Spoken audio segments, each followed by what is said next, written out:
ہماری زندگی بڑی قیمتی ہے، ایک ایک سانس بامقصد ہونا چاہیے، لیکن ہم اپنے وقت کو کس آوارگی کے ساتھ، کس بے دردی کے ساتھ گزارتے ہیں۔ حضرت امام شافعی کہتے ہیں کہ میں نے فقیروں سے 2 باتیں بڑی پتے کی سنی اور انہوں نے مجھے بڑا نفع دیا۔ یہ بہت بڑے بزرگ ہونے کے باوجود، اتنے بڑے عالم اور فقیہ ہونے کے باوجود، یہ درویشوں کی صحبت میں جا کے بیٹھتے تھے۔ حضرت امام احمد بن حنبل کو کسی نے دیکھا کہ حضرت بشر حافی کے پیچھے دوڑ رہے ہیں، تو کسی نے کہا اتنے بڑے امام ہو اور اتنے بڑے فقیہ ہو، اس فقیر سے کیا ڈھونڈتے ہو، بشر حافی سے کیا تلاش کرتے ہو؟ تو حضرت امام احمد بن حنبل نے کہا کہ احمد بن حنبل جس رب کو مانتا ہے، بشر حافی اس رب کو جانتا بھی ہے۔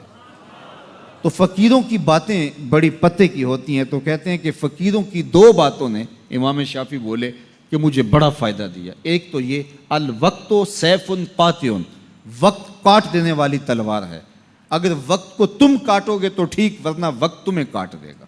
اب تمہاری مرضی ہے کہ وقت کے گھوڑے پہ تم سوار ہو کے اپنی مرضی سے وقت کو چلاؤ، یا پھر تم وقت کے رحم و کرم پہ ہو اور اس کی موجیں تمہیں جس سمت چاہیں بہا لے جائیں۔ اب تمہارا اختیار ہے کہ تم اپنا وقت کیسے گزارتے ہو۔ دوسری بات جس نے مجھے بڑا نفع دیا وہ یہ کہ اپنے آپ کو نیکی کے کاموں میں لگا دو، ورنہ نفس تمہیں برائی کے کاموں میں مشغول کر دے گا۔ اپنے ارد گرد تانا بانا ایسا بن لو، اپنے حالات ایسے بنا لو، اپنی دوستی ایسی وضع کر لو کہ تم نیکی کے ماحول میں رہو، ورنہ شیطان برائی کے اندر مبتلا کرنے میں دیر نہیں کرے گا اور نفس تمہیں جو ہے وہ شر میں مبتلا کر دے گا۔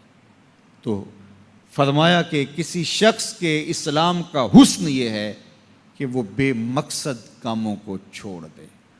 ہم تو بعض اوقات بیٹھتے ہیں تو گھنٹوں بے مقصد بیٹھے رہتے ہیں اور قیمتی سے قیمتی وقت ضائع کرتے ہیں۔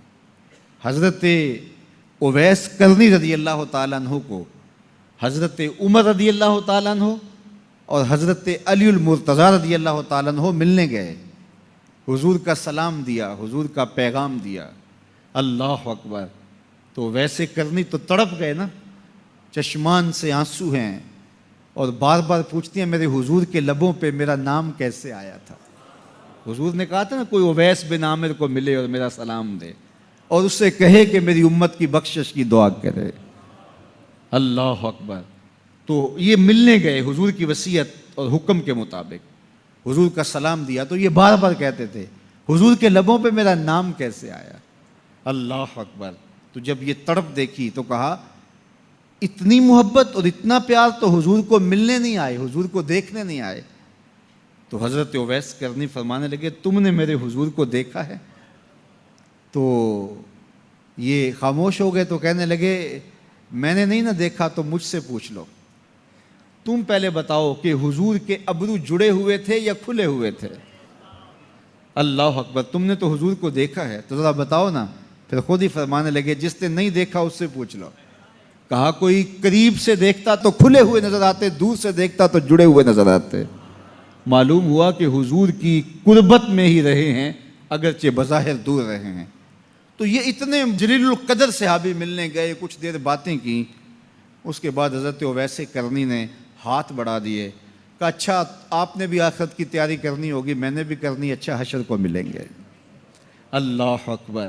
تو وقت بہت قیمتی ہے، کسی کے اسلام کا حسن یہ ہے کہ وہ بے مقصد کاموں کو ترک کر دے۔